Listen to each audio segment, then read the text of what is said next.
Welcome to ఉద్వి food and డట్స్. మీరు మా ఛానల్ మొదటిసారి చూస్తున్నట్టయితే వెంటనే సబ్స్క్రైబ్ చేయండి. మా వీడియోస్ మీకు నచ్చినట్టయితే లైక్ చేసి షేర్ చేయండి. ఈరోజు మనం దసరా స్పెషల్ నవరాత్రులలో 5వ రోజైన ఆశ్వయుజ శుద్ధ పంచమి రోజున అమ్మవారిని శ్రీ లలిత త్రిపుర సుందరీదేవిగా అలంకరిస్తారు. నివేదించవలసిన నైవేద్యం రవ్వ కేసరి. మరి రవ్వ కేసరిని ఎలా తయారు చేసుకోవాలో చూద్దాం. ముందుగా పాన్ పెట్టుకుని 2 టేబుల్ స్పూన్ల నెయ్యిని పోసుకోవాలి. నెయ్యి కరిగిన తర్వాత అందులో 10 నుండి 15 జీడిపప్పులను వేసుకోవాలి. మంటను లో ఫ్లేమ్లో పెట్టుకుని లైట్ బ్రౌన్ కలర్ వచ్చేంత వరకు వేగనివ్వాలి.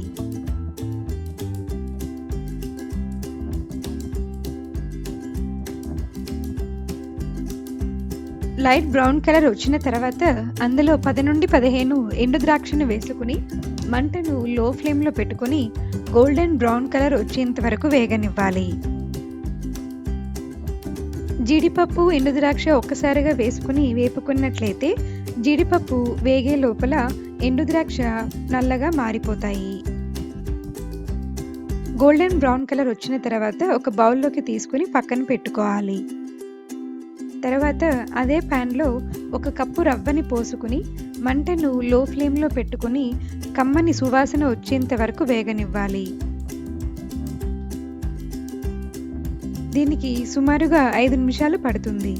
ఇలా కమ్మటి సువాసన వచ్చేంత వరకు వేపుకున్న తర్వాత ఒక ప్లేట్లోకి తీసుకుని పక్కన పెట్టుకోవాలి.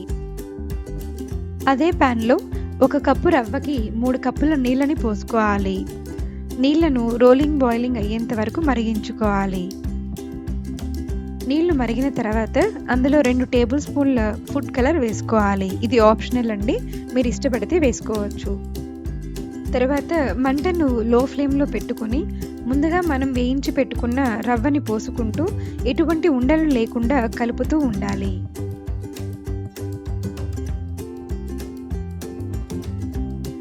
ఇలా కలుపుతూ నీళ్లు మొత్తం అబ్జర్వ్ అయిన తర్వాత మిశ్రమం దగ్గర పడేంత వరకు బాగా కలుపుకోవాలి. ఇలా కలుపుకున్న తర్వాత 1 కప్పు రవ్వకి 1.5 కప్పు పంచదారను వేసుకోవాలి. ఎక్కువగా పంచదార తీసుకునే వాళ్ళు 2 కప్పుల వరకు తీసుకోవచ్చు. మంటను లో ఫ్లేమ్లో పెట్టుకుని పంచదార కరిగేంత వరకు ఎటువంటి ఉండలు లేకుండా కలుపుతూ ఉండాలి.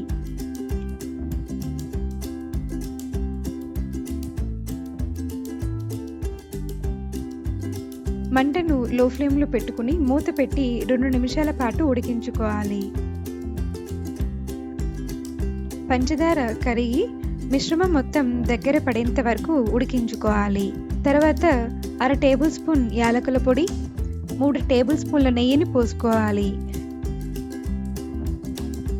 మరోసారి మిశ్రమాన్ని బాగా కలుపుకోవాలి. అందులో ముందుగా వేయించి పెట్టుకున్న జీడిపప్పు ఎండు ద్రాక్షను వేసుకుని మరోసారి మిశ్రమాన్ని బాగా కలుపుకోవాలి. పాన్ నుండి సెపరేట్ అయ్యేంత వరకు కలుపుకున్న తర్వాత స్టవ్ ఆఫ్ చేసుకుని ఇక సర్వింగ్ బౌల్ తీసుకొని సర్వ్ చేసుకున్నట్లయితే ఎంతో టేస్టీ అయిన రవ్వ కేసరి తయారైపోయినట్టే. ఇక అమ్మవారికి రవ్వ కేసరి నైవేద్యంగా సమర్పించి అమ్మవారి ఆశీస్సులను పొందాలని కోరుకుంటున్నాము. ఈ వీడియో మీకు నచ్చినట్టయితే లైక్ చేసి షేర్ చేయండి. తప్పకుండా సబ్స్క్రైబ్ చేయండి. Thank you for watching.